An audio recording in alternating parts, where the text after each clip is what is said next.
Good afternoon, everybody, and welcome back to another installment of Scout Selections here for Monday, August 19th. Before we get into the play of the day, we'll quickly recap what happened yesterday.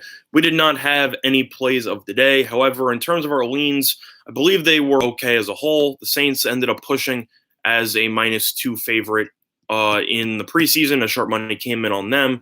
Other than that, we were right about the Rockies under in that game. We were wrong about the Giants with their lean, but we were right about the Reds and Cardinals under. So overall, decent day, but there will be a play of the day today. So I know some of you expressed some displeasure with yesterday's video.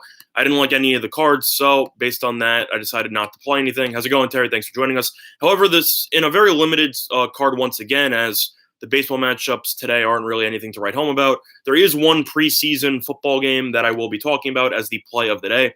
And for that, we will be looking at the San Francisco 49ers versus the Denver Broncos. And in this game, we like the San Francisco 49ers at Pick'em, which is available at -105 at Bovada.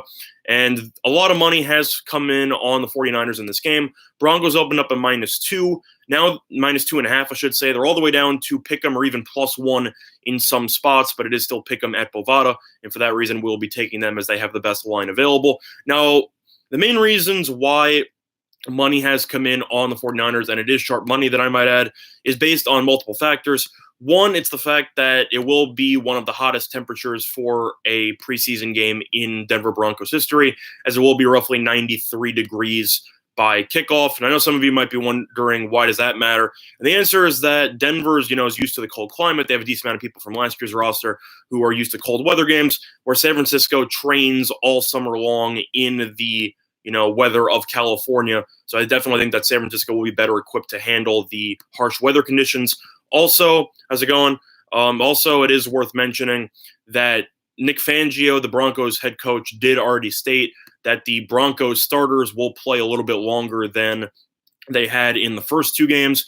Does that mean anything? No. I actually think that's where money has come in on the 49ers. Denver's offense with Flacco at the helm at quarterback so far in the preseason has looked absolutely terrible. And the 49ers will be getting Jimmy Garoppolo back in his first preseason game since tearing his ACL.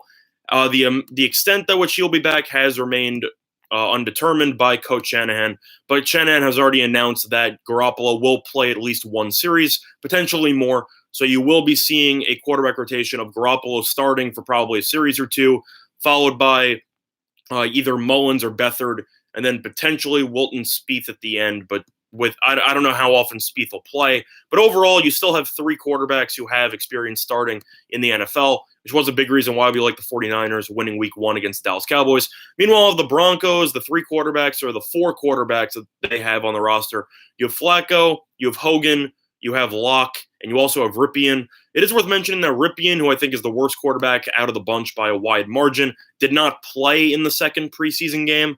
And since he's still on the roster, I have to assume that he will be getting at least some snaps in this game. I don't really see the point of carrying four quarterbacks if you're not going to let one of them see the field for back-to-back games. So he will play. Flacco will play a little longer than usual, probably around one quarter, give or take. But he has not looked good this preseason at all. Other than that, Hogan hasn't looked great this preseason either. Consistent. And if you look at his numbers in the last preseason game that he ended up playing against the Seahawks, he went 17 of 28 for one touchdown, one pick. He looked awful in the first game. Hogan, 3 for 7, 27 yards. Flacco, 3 for 4, 19 yards. I don't really think their offense is much to write home about. Plus, their defense in the second half of that game with their backups in the game was absolutely terrible, as the Broncos in their last game let Paxton Lynch go 11 for 15 for 109 yards, one touchdown, and 30 yards on the ground with one rushing touchdown. I think if your backup defense is getting torched in the second half by Paxton Lynch, I have to wonder how your defense will perform against capable backups like Mullins and Beathard. And I think that the 49ers will be able to handle their own, as they will get the win. And I definitely understand why sharp money has come in on the 49ers in this game. Plus, it is also worth mentioning that the 49ers, who we did bet on in week one of the preseason against the Cowboys, and they got the win, all they have to work on is not committing stupid penalties. The 49ers dominated that game pretty much in its entirety. But the 49ers did commit 18 penalties for 216 yards, which is probably the most I've ever seen by a team, preseason or not.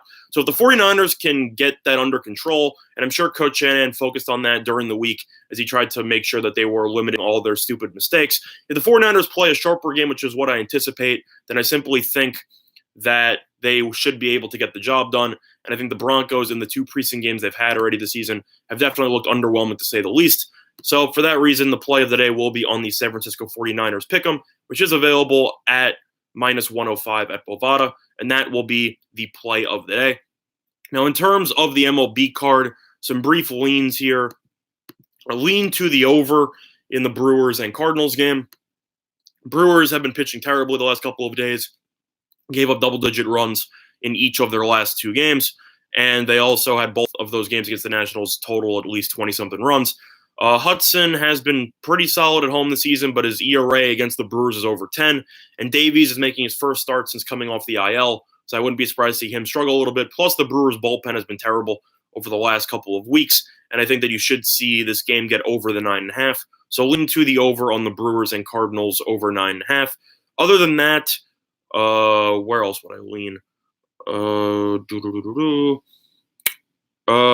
than that, I'm not really a fan of anything else on the card, but I will lean to the Diamondbacks at home. I know they're at -185. I know that's a pretty, hefty price. Chichi Gonzalez, I don't really know how he's still in the majors in terms of a pitcher, but Gallen's actually been decent this season. He was originally with the Marlins so far this season, 2-3 with a sub-3 ERA. He's been pretty good. The Diamondbacks avoided getting swept by the Giants yesterday and finally put their offense into gear. Colorado did do well over the weekend, but that was against the Marlins, and their bullpen once again choked away a couple of leads late in that game. I don't trust their bullpen. I think the Diamondbacks are still in playoff contention, so they definitely need this game. Colorado's definitely been struggling, and Chichi Gonzalez is no exception, as he has been very underwhelming. So I would lean to the Diamondbacks on that one. And lastly, in terms of the last game I'm going to look at the under 8 in the Mariners and Rays game. McKay's been very hit or miss. We did win a play of the day in his last start, but his control has had issues as he walked, I believe it was 6 guys in the first 3 innings. Either way, Marco Gonzalez has been the ace of the Mariners staff this season. He has been pretty solid overall, 12-10 record. A little bit inconsistent on the road. Tampa Bay did not look good over the weekend against Detroit. They did win 2 out of 3 with both wins coming in walk-off fashion, but it was 0-0 in the 13th inning in Saturday's game, and then yesterday's game they had 3 runs again during the 9th. Ended up winning 5-4. In terms of the Mariners, they've actually been pitching pretty well over the last couple of days against Toronto, and they ended up giving up 3 combined runs in their last 2 games combined. So based on that, I definitely like the way the Mariners have been pitching lately. Their offense is still not amazing by any means with their lineup, and Tampa has struggled a little bit offensively so far, and they still have the second best statistical bullpen in all of baseball. So I definitely think there is a reason why the totals dropped from 8.5 to 8, and I will lean to the under on that as well. Before we conclude today's video, though, a quick reminder of our sponsor, PointsBet, all in sportsbook in New Jersey. A couple of great deals for you.